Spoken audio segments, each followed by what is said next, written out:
Hello, hello, nizera ko mumeze neza, nanje meze neza. Alors, je vais prendre quelques minutes kubasangiza icyo Imana yanyigishije muri iyi texte. Le thème, le titre, Vers la terre promise, canke la marche du peuple de Dieu vers la terre promise. Après l'introduction, ndaza kugira trois points. La marche dans la grâce, la marche dans la sainteté, la marche sous la direction, vraiment les questions de discussion. Alors, muri introduction, ngira ngo ico nshaka kuvuga ni ingene le contexte y'iyi texte, il y a du contexte, il y a délivrance. Le peuple d'Israël bariko barava muri esclavage, bagenda vers la liberté dans la terre promise. Hama, l'histoire se passe sur le mont Sinaï, la montagne de Dieu. Et c'est vraiment un moment crucial de formation du peuple comme une communauté sainte, un peuple saint. Alors, le premier point, la marche dans la grâce de Dieu, kuva kuri verset ya mbere gushika kuri verset 9. Le thème central, je vous ai délivré d'Égypte, vous serez un royaume de sacrificateurs. Trois points muri iyo partie, le rappel de la grâce divine. Le troisième mois après leur sortie du pays d'Égypte, les enfants d'Israël arrivèrent ce jour-là au désert de Sinaï. Étant partis de Réphidim, ils arrivèrent au désert de Sinaï, campèrent dans le désert. Israël campa là vis-à-vis de la montagne. Moïse monta vers Dieu et l'Éternel l'appela du haut de la montagne en disant, tu parleras ainsi à la maison de Jacob et tu diras aux enfants d'Israël, vous avez vu ce que j'ai fait à l'Égypte et comment je vous ai porté sur des ailes d'aigle et amené vers moi. Très bon amour. Trois choses. La délivrance comme fondement de la relation. Ni jewe nabakuye muri Égypte. Hama kandi iyi métaphore je vous ai porté sur des ailes d'aigle, harabonekamwo protection, la direction divine, et enfin, je vous ai amené vers moi. Le but de la délivrance, Noku, Vishikanira, comme un peuple qui marche avec lui. Le deuxième groupe de versets 5 à 6. Maintenant, si vous écoutez ma voix et si vous gardez mon alliance, euh, vous m'appartiendrez entre tous les peuples, car toute la terre est à moi. Vous serez pour moi un royaume de sacrificateurs, une nation sainte. Voilà les paroles que tu diras aux enfants d'Israël. Hein? Ils sont appelés à une nouvelle identité. Le peuple passe d'être un peuple esclave à Batsheba, un peuple choisi, avec une vocation sacerdotale de représenter Dieu devant les nations, officieux privilège d'être une nation sainte. Et enfin, l'engagement dans l'alliance, les versets 7 et 9. Moïse vint appeler les anciens du peuple et il mit devant eux toutes ces paroles comme l'Éternel le lui avait ordonné. Le peuple tout entier répondit, nous ferons tout ce que l'Éternel a dit. Moïse rapporta les paroles du peuple à l'Éternel. Et l'Éternel dit à Moïse, voici, je viendrai vers toi dans une épaisse nuée afin que le peuple entende que je te parlerai et qu'il ait toujours confiance en toi. Moïse rapporta les paroles du peuple à l'Éternel. Harabonekamwo, la réponse du peuple, il est unanime, nous ferons tout ce que l'Éternel a dit. Bigaca biba le début d'une relation, une nouvelle relation avec Dieu. Mugabo kandi Imana il établit ça, la médiation de Moïse, la confiance abantu bagirira Moïse mu gikorwa ariko arakora, ko ari Imana iriko iramukoresha. Alors, le deuxième grand point, marcher selon la sainteté de Dieu. Euh, le thème clé, je viendrai vers vous, sanctifiez-vous. Hein? Là, on y a trois points. La préparation à la rencontre divine, les versets 10 à 15. Et l'Éternel dit à Moïse, va vers le peuple, sanctifie-les aujourd'hui et demain, qu'ils lavent leurs vêtements, qu'ils soient prêts pour le troisième jour, car le troisième jour, l'Éternel descendra aux yeux de tout peuple sur la montagne de Sinaï. Tu fixeras au peuple des limites tout alentour et tu diras, gardez-vous de monter sur la montagne ou d'en toucher le bord. Quiconque touchera la montagne sera puni de mort. On ne mettra pas la main sur lui, mais on le lapidera et on le percera de flèches. Animal ou homme, il ne vivra point. Quand la trompette sonnera, ils s'avanceront près de la montagne. Moïse descendit de la montagne vers le peuple, il sanctifia le peuple et ils lavèrent leurs vêtements. Il dit au peuple, soyez prêts dans 3 jours, ne vous approchez d'aucune femme. Trois choses, bon amour, l'appel à la sanctification, Hein, mouillez aujourd'hui et demain, lave les vêtements, hein, mouvez mouillez prêt, séparez-vous, la séparation pour Dieu, hein, séparez-vous et gardez-vous de vous approcher, hein, nous fait kwegera, le respect de la sainteté de la sainteté divine, nous fait kwegera Imana n'importe comment, hein, mumenye yuko muri abantu bandi c'est vrai, mugabo, hein, d'abord sanctifiez-vous, mureke kwivanganya n'ibintu byose, kandi mumenye ko ndi Imana ntimupfe kwegera n'importe comment. Hama, la manifestation de la présence divine.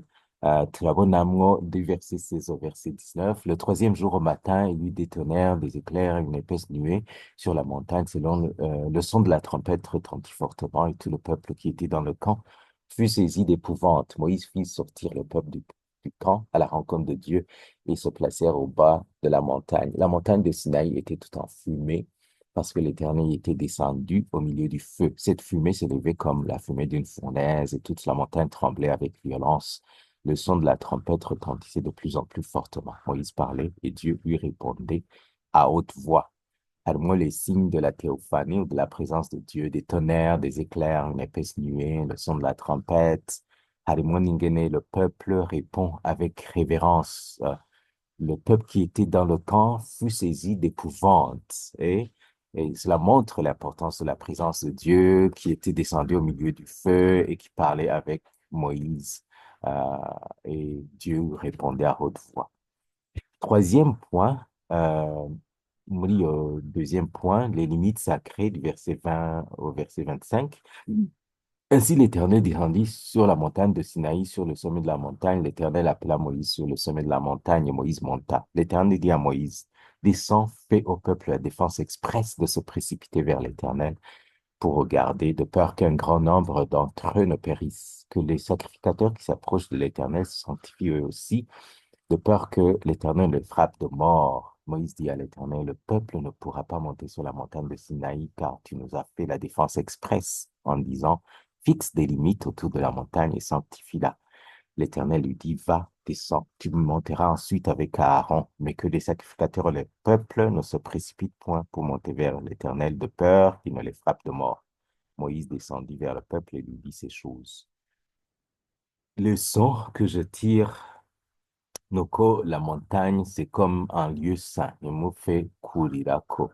Et puis, il y a des barrières protectrices. Cyane cyane kugira ngo abantu ntibapfe, qu'un grand nombre d'entre eux ne périssent. Et quand même, il y a le respect de la transcendance divine. Dieu n'est pas comme vous. Dieu n'est pas comme nous. Là, il duhamagara kuyegera. Dieu est Dieu. Sa sainteté est trois fois saint.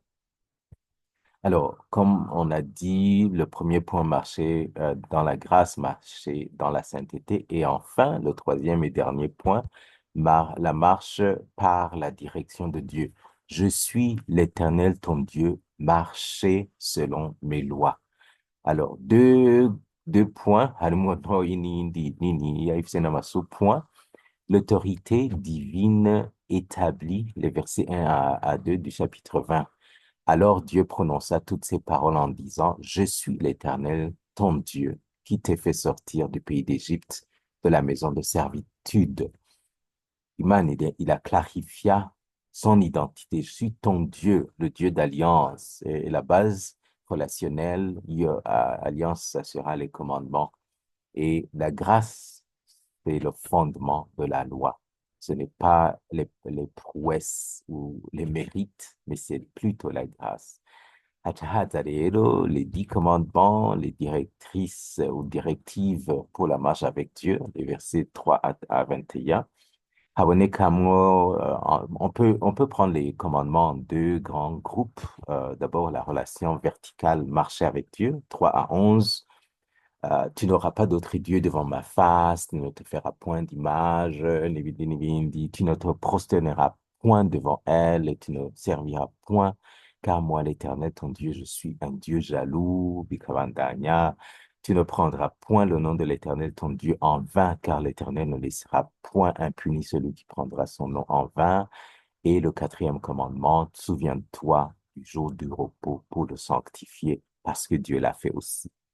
Alors, qu'est-ce qu'on apprend dans ces quatre commandements? Il y a l'exclusivité de la relation. Ntidushobora kuba turi en relation avec Dieu, tukagira n'ibindi bintu twita canke dufata nk'Imana. Dieu est Dieu et il est le seul Dieu. Et on doit respecter sa sainteté, son nom. Alors, son nom, sa nature, qui il est. Hari ibintu usanga umuntu avuga ngo Imana imeze uku, Imana yagize gutya, ugasanga ariko avuga ibitari byo.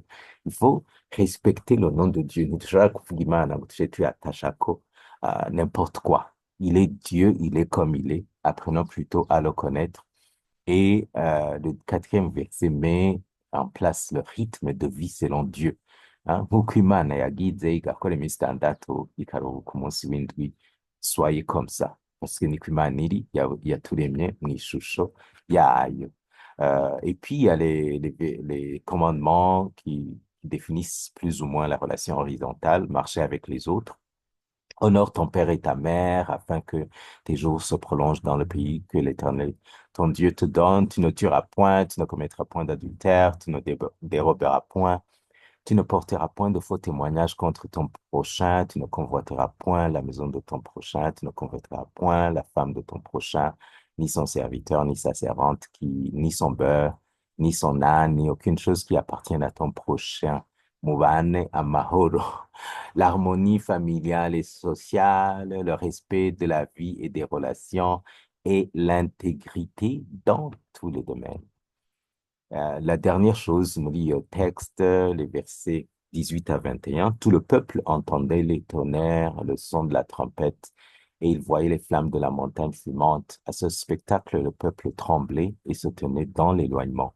Ils dirent à Moïse, parle-nous toi-même et nous écouterons, mais que Dieu ne nous parle point, de peur que nous mourions. Moïse dit au peuple, ne vous effrayez pas, car c'est pour vous mettre à l'épreuve que Dieu est venu.